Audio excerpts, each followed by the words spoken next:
Bonjour Natacha. Bonjour Thomas, bonjour Julie, bonjour à tous. Ce matin, une de vos journaux. Alors, il y a ceux qui vont bien et puis il y a les autres. Les Échos, l'éclatante santé des stars du CAC 40. Côté Union européenne, c'est moins florissant. Le Figaro, l'Europe impuissante à surmonter le choc du Brexit. Mais on est rassuré puisqu'il y a un médecin à son chevet. Le Monde, le projet de Hamon pour relancer l'Europe. Bon, cela dit, le médecin n'est pas très en forme lui-même. Libération, Hamon, 10 jours pour inverser la courbe. De son côté, l'opinion prend le pouls de la CGT, de FO. Présidentielle, les syndicats à la rue avec le dessin de CAC. Marine Le Pen et Philippe Martinez face à face sur deux chaises. Elle, son programme économique sur les genoux, lui lance. D'après Tinder, nous sommes compatibles à 80%. L'Europe, Natacha. Et oui, dans 15 jours, écrit Jean-Dominique Merchet dans l'Opinion, l'Union européenne célébrera le 60e anniversaire du traité de Rome, son texte fondateur. 60 ans, c'est quasiment l'âge de la retraite. Oui, ça craque de toutes parts. Les Échos publient un sondage montrant que 3 Français sur 4 sont opposés à une sortie de l'euro. En revanche, ils sont 54% favorables à un référendum sur le maintien de la France dans l'Union européenne, allez comprendre.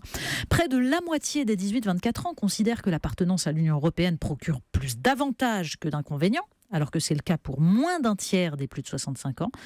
Et pourtant, ce sont les jeunes qui votent le plus pour le Front National. Mais en fait, la fracture, on s'en aperçoit, est surtout géographique.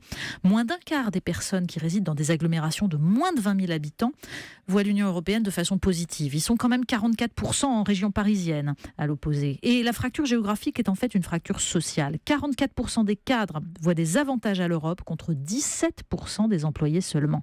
Ces divisions, nous disent les Échos, sont la toile de fond de la présidentielle. Alors dans le Parisien, Christine Lagarde, patronne du FMI, brandit le spectre des années 30 pour expliquer que le protectionnisme nous guette, qu'il est dangereux. Mais le journal l'interroge sur la prise de position du FMI qui a affirmé, au contraire des institutions européennes, que la dette grecque n'est pas soutenable. Mais alors comment raisonner les créanciers, la BCE, l'Allemagne, lui demande le journal. On explique, on réexplique, on réexplique. Oui, en attendant, la Grèce agonise et les peuples, eux, votent de plus en plus contre l'Union européenne. Il était hier soir sur France 2, on connaîtra l'audience tout à l'heure avec Thomas Joubert dans le grand direct des médias. Il est très présent dans la presse également, c'est Benoît Hamon. Oui, et il a donc un plan pour l'Europe, convaincre l'Allemagne, lui aussi il veut expliquer, réexpliquer, de créer une assemblée de la zone euro avec budget commun. Encore faudrait-il qu'il soit audible, les commentaires des éditorialistes ce matin sont sévères, ils se ringardise face à Emmanuel Macron, juge Hubert Coudurier dans le Télégramme.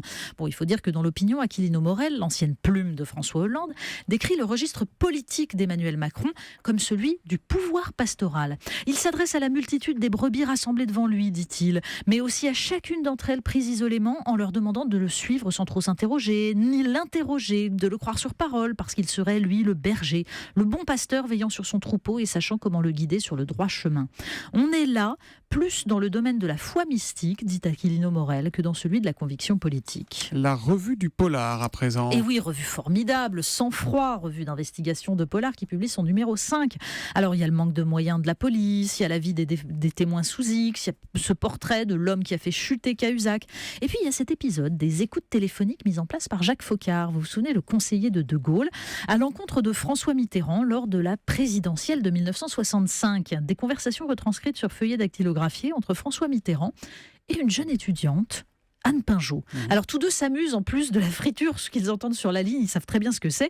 Mais en fait, De Gaulle s'est finalement refusé à utiliser ces outils fournis par Jacques Foccart, comme il refusa d'utiliser la photographie de François Mitterrand avec le maréchal Pétain. Et oui, qui imaginerait le général De Gaulle s'abaissant à ce genre de pratique ? Une maladie inconnue, la maladie du soda. Oui, c'est le surnom en fait de la stéatose.